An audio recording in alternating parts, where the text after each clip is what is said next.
Love you, be you, stay true. This is Everyday Curl.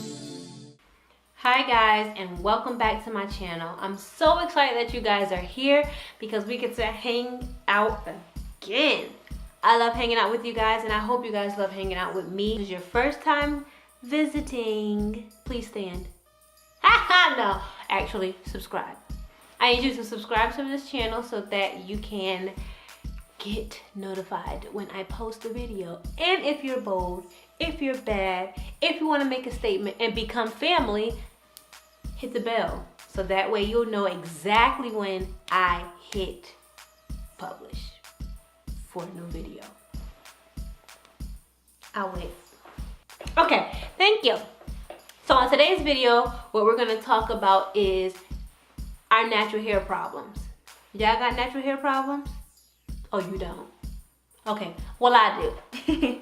So we all as natural girls face hair problems, and they're the biggest pet peeves we all have. Today I'm going to tell you, we're going to talk about your actual biggest natural hair problems and how to solve them. Okay, let's get into it. Hey.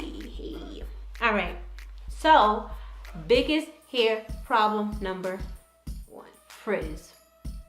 Can't tell me that's not a problem for you, because it's a problem for every curly girl. Whether you flat iron your hair, straightened it out or not, or you just did a wash and go, or you did a twist out, you walk outside and poof, frizz happens. It does. So the reason why that happens is because when you get in a certain climate, humidity of course, swells your cuticles, and when it swells your cuticles, it imparts water into it and it makes it swell up, so your strand is thicker, which means it lifts your cuticles up, which creates frizz. So that's what happens, and that's how frizz happens. But to combat frizz, what you need to do is to make sure you already have enough moisture in your hair and have those cuticles sealed. So you want to do some good deep conditioning. I deep condition at least once a week. Not necessarily that I'm washing or shampooing my hair once a week, but after cold washing or a deep wash or deep cleanse, I am deep conditioning. So you want to make sure you deep condition really good to impart that moisture and make sure that water is getting into those cuticles on your strands. And you want to also make sure you are sealing all that moisture in. So after deep conditioning, you want to make sure you're using some type of oil or butter, depending on your hair texture type, density, all that good stuff, to seal that moisture in so it does not get out. If it gets out, then your hair can get dry. Once it's dry, your cuticles are lifted and there's moisture that goes inside those cuticles, swell it up, frizz. So make sure we're deep conditioning, ladies. Deep conditioning is so important, and I can't stress it. I might need to do a video on deep conditioning alone. Its benefits, the pros, the good. Because I honestly don't see, there's only one bad thing to deep conditioning, and that's moisture overload. It can happen. All right, so number 2, curl comparison. I'm gonna sit right here, because I see some of y'all turning your lip up and giving me the side eye like, curl comparison? What is that? You know what it is. Curl comparison is basically where we're scrolling Instagram. Oh my God, y'all see her hair? It's bomb, yo, it's mad bomb. And then the next thing out your mouth is, I wish my curls would do that. My curls will not define like that. Mine do not have defined curls. I can't do this, I can't do that. Stop. I had to tell myself stop, because I was comparing my hair to so many different people and just like, my hair doesn't do that. My hair doesn't get big like that. My hair is not shaped like that. My hair is not gonna turn heads like hers. And I was literally going. And I was like, you know what? Stop. You gotta stop. Is your hair healthy? Is it moisturized?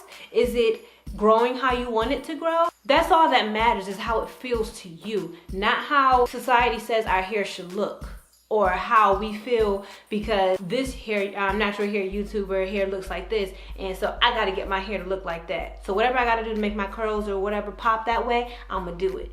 No, you can't, because one person's hair is the same. Your hair's not like hers. Regardless if our patterns may look the same, your density could be different, your texture could be different, your porosity can be totally different from her. You don't want to compare your curls at all because your curls are just that, your curls. Stop comparing. That's a problem. All right, problem number 3, your hair is dry and brittle. We all go through those phases when we're just like, oh my God, my hair is so dry. No matter what I do, it doesn't take in any moisture. And as low porosity girls, I know I'm one. And if you are one, we know it is super hard to get moisture into our hair. When we get it, we got it. But to get it is the hardest thing in the world. If you have dry, super brittle hair, try to do steam treatments.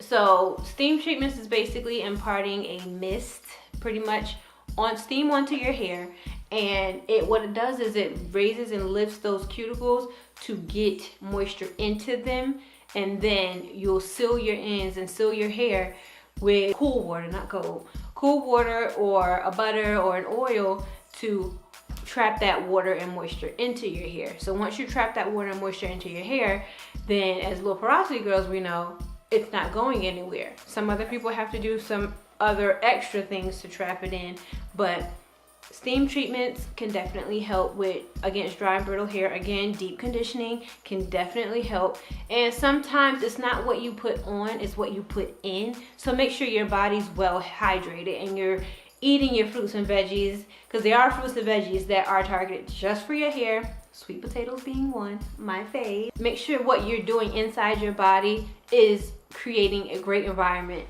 for the outside.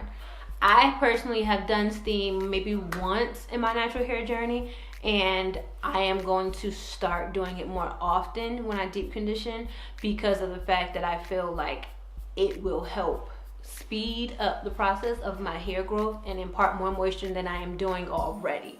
There are DIY steam treatments, and then there are actual steamers, like it looks like a hooded dryer that actually imparts steam onto your hair. I plan on getting one of those for my birthday, so I can't wait. Number 4, shrinkage. Shrinkage.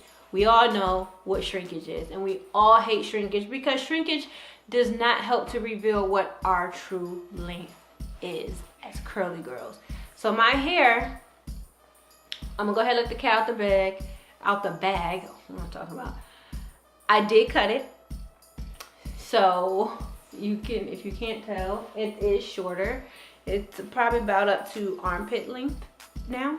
And I did that because I wanted my hair to be all one length, and I wanted it to grow out super healthy and strong. And I'll tell you guys that in another video, because I do plan on telling you how I'm going to grow my hair super duper duper fast in another video. So stay tuned. If you're not subscribed, subscribe now so that you won't miss that video, because it's going to have some crazy information in it.